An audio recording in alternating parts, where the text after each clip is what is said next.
Soon. Welcome to the Holistic Kids Show. My name is Zane. My name is Abdullah. And my name's Imad. We're the Holistic Kids, here to educate us kids from the inside out. With around 1.8 Muslims around the world, and it being Ramadan, There's a lot of people currently fasting, including us. Mhm. Most religions in the world have a fasting ritual. And now, with science exploring the importance of fasting, fasting can not only strengthen your faith, but also strengthens your mind and body.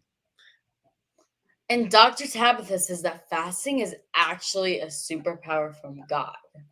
Really, I have a superpower? I guess.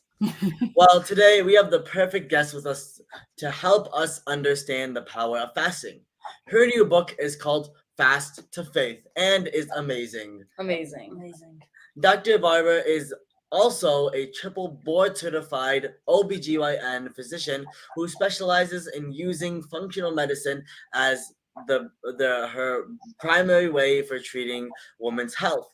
Her mission is to show by example how you can create optimal wellness for yourself by utilizing food, movement, mindfulness practices, herbs, supplements, and energy healing techniques or medicine. As medicine, you can reverse chronic illness and create a vibrant, engaging life full of joy and laughter and longevity. So thank you so much for joining us today. Thank you for having me. I'm really excited about this conversation. Well, like we said, it's our pleasure. It's Our our pleasure. pleasure.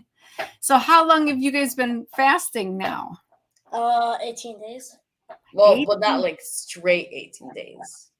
Right, you do sunrise. Sunrise, sunset. so around Today I think 5. Today I ended at 5:40. No, 5:24. 5:24. Sorry, yeah. 5:24 and then 5:12. Oh, so it's like 12 hours. 13. Yeah. How do you guys feel? I think now we've been doing it for such a long time. Yeah, so it just feels it's- like very. Yeah, it's easy. Yeah, now it's easier. Even though maybe some parts of the day you feel like your Yeah, stomach you're is eating hungry. itself. We would I- love to know, Love hearing that. Yeah. Yeah. we would love to know your story. How did you become going from a conventional trained medical doctor to passionate about fasting? Oh my goodness. Well, I am a trained surgeon. So I spent 4 years in a surgical residency learning how to do all kinds of surgical procedures and delivering babies and all that kind of stuff. And one of the orders I used to have to write after surgery was NPO, and that would tell the nurses not to feed my patients because they needed to heal from their surgery. And so I learned in medicine that fasting is part of the healing process. And I already knew that from growing up in my Christian faith that we would fast, during Lent and in those times. But I didn't really understand the physical power it had. I only understood like the mental and emotional power it had. So when I started to put the two together and I started to use it with my female patients, I was reversing their autoimmune conditions and their gut problems and helping them lose weight and feel amazing. And so I realized that fasting is just something in our body that God gave us. We have innate intelligence. Our body knows how to heal if we give it the proper tools, and fasting is one of those. That's why I call it our superpower. Wow. That's amazing. Yeah, that's amazing. Wow, that's amazing. Yeah. So tell us more about how fasting works to your body. Yeah. So anytime that you eat food, it actually requires energy and resources to digest that food, break down that food, and do something with it in your stomach. And so even though we think we eat for energy, in the immediate, it actually can slow us down. That's why people who run marathons and are doing those types of things aren't eating big meals, but they might be, giving themselves a little bit of fuel with electrolytes or sugar. But the act of digestion takes a lot of energy. And the food in this day and age, which I know you guys talked to all your guests about the standard American diet, right? It can be really destructive to our gut and to our body.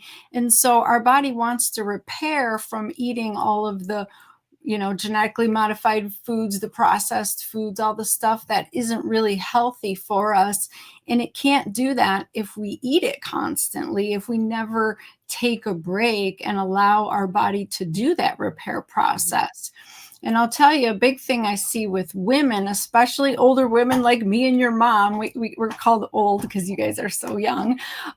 But what happens is, we have been trained to eat every couple hours in this society, and we end up with insulin resistance and elevated blood sugar and prediabetes. Prediabetes, they're estimating 96 million Americans have it. That's insane. And children have it too. It's a very big number, right? Can you imagine having diabetes as a child that you didn't need to have? So what's happening is we are not giving our pancreas a break. We need to let the pancreas stop producing insulin for more than a few hours, because when we ask it to work nonstop, then the dysfunction sets in, and then we start to see all kinds of problems. What are the types of fasting?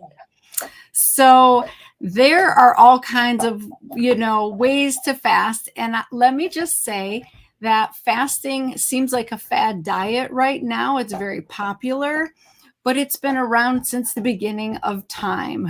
We know that long before grocery stores, we had to hunt and find our food and grow our food. So it wasn't easy to get food. We couldn't go down the street and just buy an endless supply. So fasting is a normal process for us. We forget that sometimes. So you fast when you're sleeping. Anytime you're not eating, you're getting into a state of fasting. But like I said, digestion takes a while. So that's like 4 to 6 hours of still processing that food. And then you're really getting into a fasted state. So time restricted eating is where you decide, I'm going to eat these hours and not these hours. And that's kind of what you guys are doing during Ramadan. You're doing this time restricted eating window. And it's really popular because it works so well and it feels so good to your body. There are also longer fasts that you can do. And when you start to go from like 2 days or 3 days of just drinking water or just drinking some broth or electrolytes, then you can start to tap into that body's innate healing intelligence in a process called autophagy. And autophagy is really cool because your cells are really smart and they start sending out chemicals to go get rid of your broken cells and your broken DNA, and they recycle your nutrients for you and they strengthen your body. So it's kind of like cleaning house.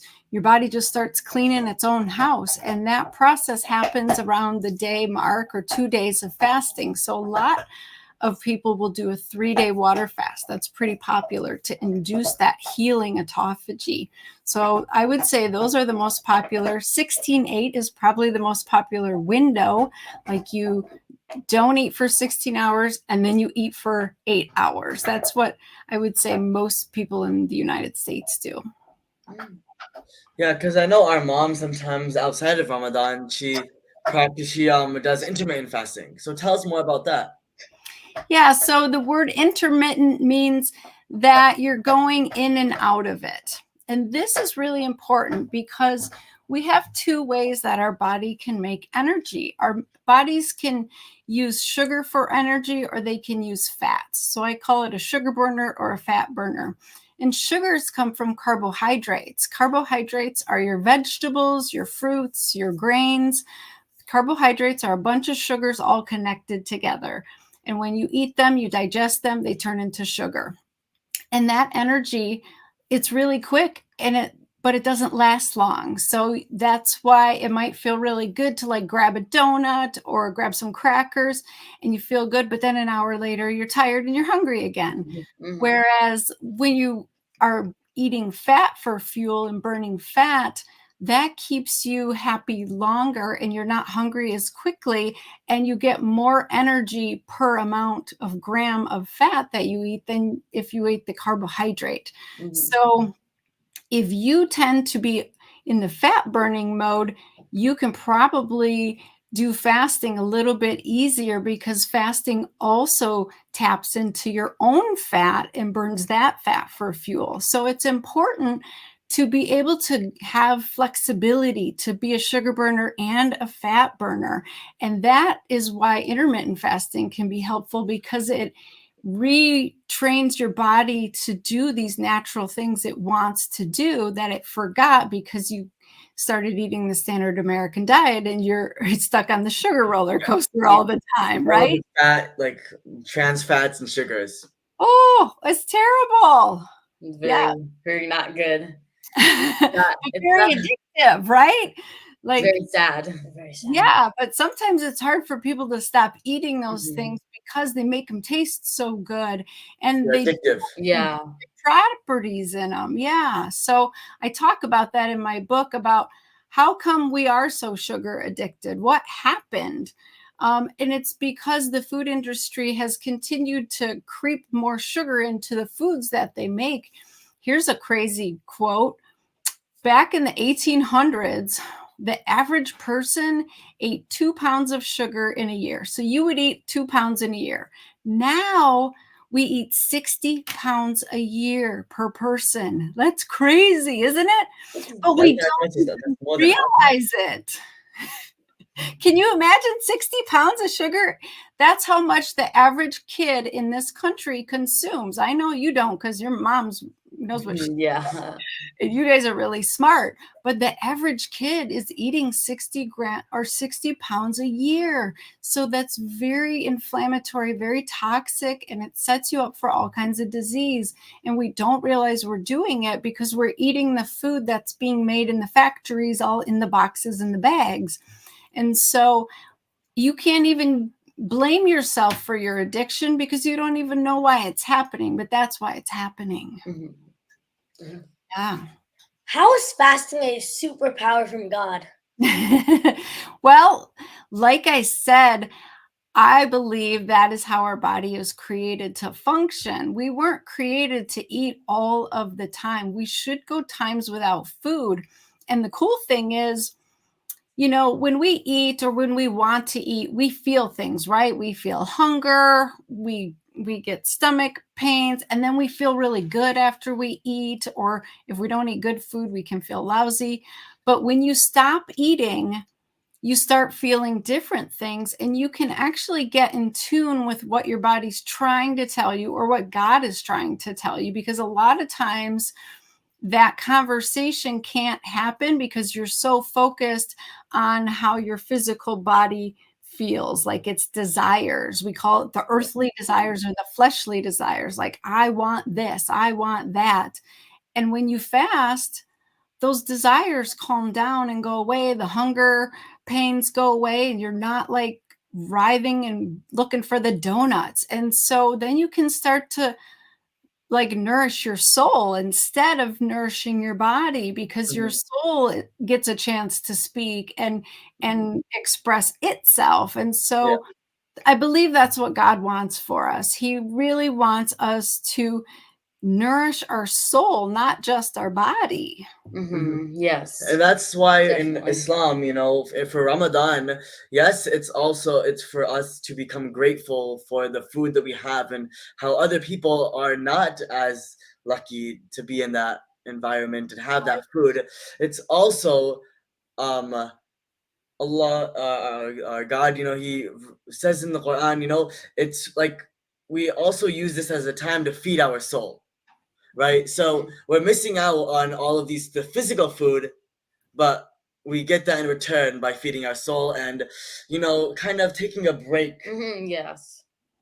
Absolutely. I'll tell you, I had really bad back pain for many years because I ate the standard American diet. I was very sick all the time. I was in so much pain all the time. I had many days where I couldn't walk out of the operating room after doing surgery because my back hurt so bad. And it wasn't until I had such a bad back injury that I was in bed for 5 days. And about the third day, I realized I hadn't eaten any food and I was starting to feel better. So that was my body's innate intelligence trying to heal me and tell me that the food you're eating is making you sick. It's causing this back pain. It's causing your headaches. It's causing the problems in your gut, all these things. And I learned a lot that week that I was laying in bed, and I really learned that even though food can be healing and powerful, not eating can be just as powerful. Yeah. And that's Yeah. how, we need to tap into that and really trust our body again, because I didn't trust my body. I was mad at my body. I was angry that it was in pain. I felt like something was wrong with it. Why didn't it want to do what I wanted it to do? And the problem was I wasn't treating my body nice. I was only sleeping 2 to 3 hours a night and running around like so stressed out, trying to deliver babies and skipping lunch and doing all these bad things to my body. And then I was mad at it when it was like screaming at me. It was begging me to do something different. And once you realize that and you start listening and giving your body what it needs, and sometimes that's just rest, then everything can shift and it's really powerful, right? Yeah, and that's why You talked about like Franken Foods versus faith foods. So why should we focus on faith foods, and what are those? Yeah, this was a big thing for me. Like I said, I realized that the food I was eating was causing my pain, and it was a lot of the gluten that's been genetically modified, a lot of the sugar, the soda pops, all the stuff in the boxes and bags. I call them Franken Foods because Frankenstein was this monster that was created in a lab by a scientist out of different parts.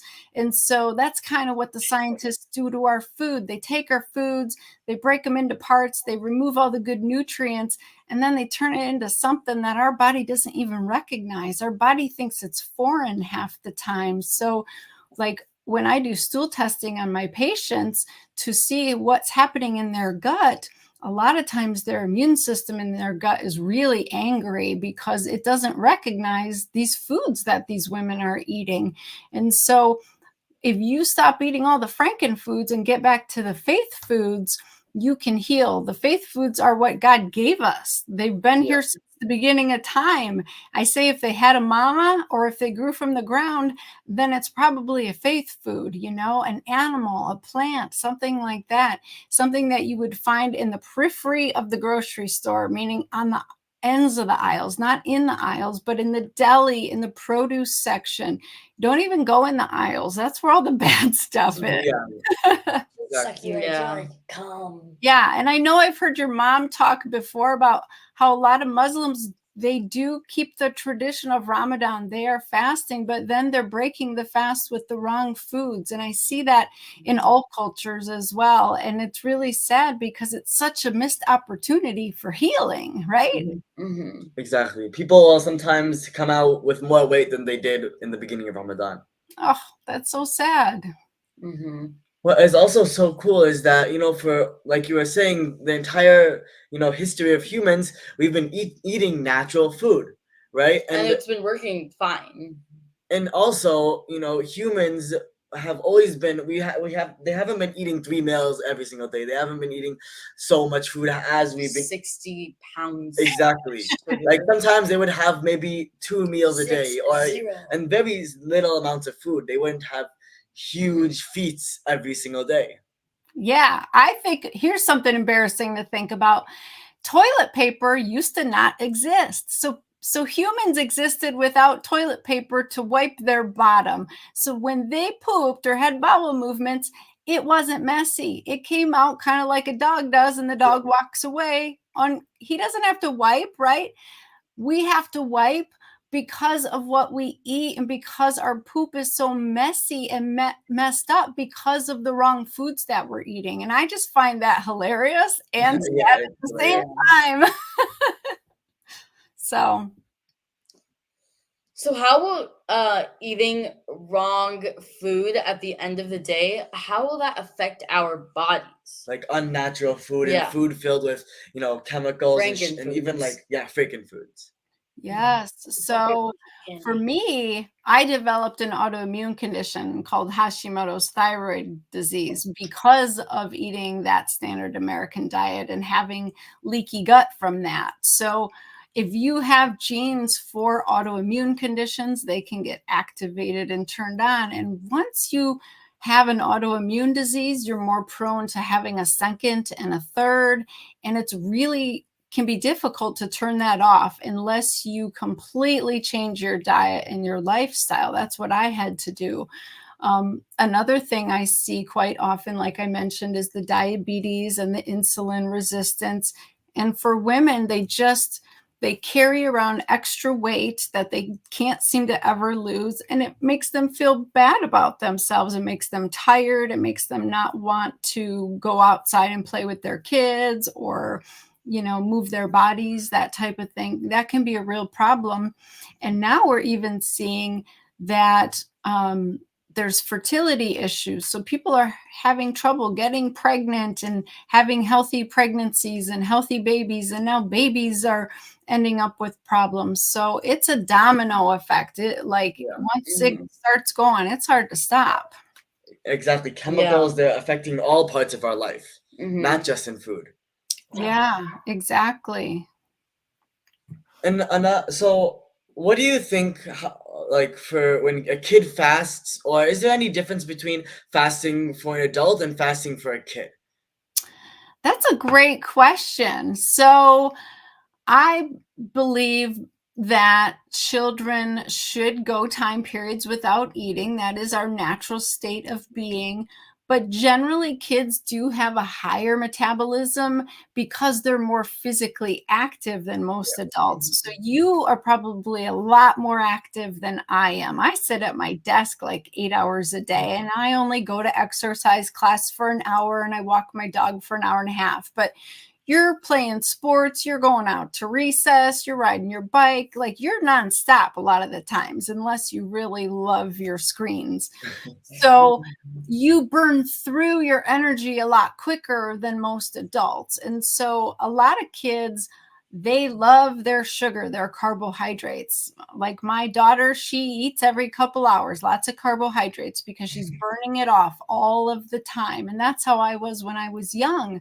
But as I got older and I became less physically active, I had to change how I was eating. Yeah. And a lot of adults think they can still eat like they did when they were 15 or 20, and that doesn't work for them. So I think they need to fast longer, they need to fast more, and they need to change what they're eating a lot of the times. Not even just healthy foods, but like the macros.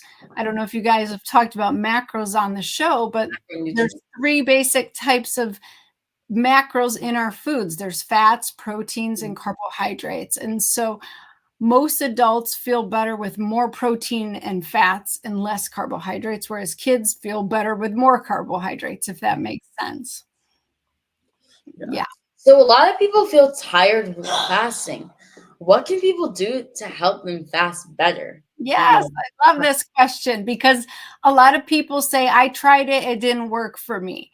And that's just not true. It's because they're stuck in sugar burning mode and they don't know how to stop. So I always recommend try eating more healthy fats before you start to fast, and then you might make that transition a little easier. So a lot of times it's what you're eating in your eating window that makes your fasting window more successful, right? And then they won't feel so tired. But you can also kind of deplete minerals like sodium and potassium and magnesium. So sometimes people will add a little salt to their water or actually get electrolyte drinks, and that helps them not feel so tired and fatigued. Wow, you are so inspirational. So inspirational. Thank you. You want to touch on that cardiovascular study that came out? That was pretty intriguing. Yeah, so there was a recent news headline that 8-hour time restricted eating linked to a 91% higher risk of cardiovascular death by the American Heart Association. But those are the same people that told us Cheerios is heart healthy. Yeah, and this has caused a lot of craziness. Because what would you say to someone who actually believes this? Mhm. And I think a lot of the problem is that people just slap labels on stuff just so people buy it. Yes, unfortunately, this is really sad, and it's happened many times. What happens is people will put a study together and they will try to prove something to make it true because that's what they want. And so that it's already biased, and they will come out with a provocative headline, meaning it's really exciting. It makes it scary and people are fearful, and the media runs with it. And there was a lot of problems with this study because what they said isn't actually true at all. And it's very dangerous to make people think fasting isn't safe. And here's the honest truth about this study. From what they've published so far, we know that they looked at people over 20 years and had a fair amount of people. But what they did was they asked them 2 days to recall a food diary of how long they went without eating. So 2 days out of 20 years, they decided that they were fasting more than 8 hours a day. So that's a huge flaw with that study right there, right? If you wanted to know, does this person actually fast more than 8 hours, you would look at months or years of how this person was deciding to eat, not 2 days, right? Too short. Mhm. Right. And the bigger problem was they didn't ask them what they ate when they did eat. So most people eat the standard American diet, so we can assume this group was mostly eating the standard American diet. So I laughed when I saw this headline because it is so absurd and it goes against everything that we know about physiology in the human body. But then I got really sad because there are people who completely trust the medical system and they're going to believe this and they're going to be harmed because of it. So we need to speak out as, people who know better. Mhm. That's why we sometimes have to do our own research into things. Yes. Exactly. And not listen to the media for your Exactly. Don't just follow blindly. Uh-huh. Yes. And the same thing happened, unfortunately, 20 years ago for women. There was a study called the Women's Health Initiative that stopped early, and the media ran with this headline that estrogen caused breast cancer. And this became just a pervasive myth that everyone still believes to this day, 20 years later. So that's my fear with this kind of flat out lie in the media, is that it's really going to do more harm than good. Yeah. Yeah. This was so amazing. Where can people learn about more about you and your amazing book? Check out your book today. Thank you. And I would need to say that if it wasn't for your mother, that book may not be here today, because she inspired me. She believed in me. She pushed me to write it. When I told her my dream, she said, "Girl, you can write this book. God wants you to write this book, get it out into the world." So I just want to give a shout out to your mom because she's amazing. She is so amazing. Yeah, she is. And you can get the book at fasttofaith.com. And I have a QR code in there that you can get a ton of resources, like recipes for the entire 40-day program that are in there, and all kinds of good stuff, because I just want women to believe in their bodies again and to tap into those super healing powers that God gave us, and know that they can reverse any disease and feel amazing again. Thank you so much, Dr. Barber, for your wisdom and time today. Oh, my pleasure. Thanks, guys. Now to the recap. Number 1, 96 million Americans are dealing with prediabetes. Diabetes is even increasing in children, which was not common before the in 1900s. We are not giving our pancreas a break. Then when we don't do that, then dysfunction sets in. Fasting is a normal process for us. Fasting is like cleaning your own house. There are so many types of fasting, and all are beneficial. And remember to focus on Franken Foods. faith foods. Not Franken. Oh man, Franken. not Franken Foods. Focus on faith foods. And And- not Franken Foods. Franken foods are artificial and not good. They're not real. If they they're don't not have, even food. if they don't have a parent or they don't come from the ground, they're not real. Most likely. And faith foods is real food, animal, plants. So remember to eat the Produce food section in yeah, the that grocery is store. around the grocery store and not in the grocery store, Yeah, like don't go inside in the the lanes. aisles. The lanes can be very dangerous. Yeah. And what's really sad now is that the average kid is eating 60 pounds of sugar a year.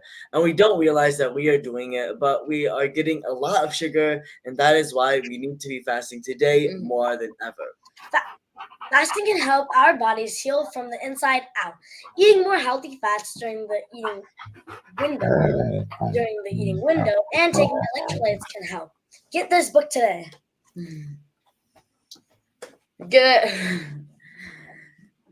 Thank you everyone for tuning in. Until next time, I'm Zansari. I'm Abdullah. And I'm Imad. Follow my family and I on social media, Holistic Mom D, and look out for my mom's book. She is working on her book 8, and I'm doing the illustrations. So stay tuned. And we're also writing a book.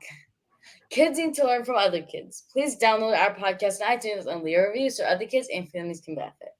We need to work together to create a healthy future for all of us and the planet. Join us next week for another episode of the Holistic Kids Show, where kids are empowering kids. Thank you, everyone.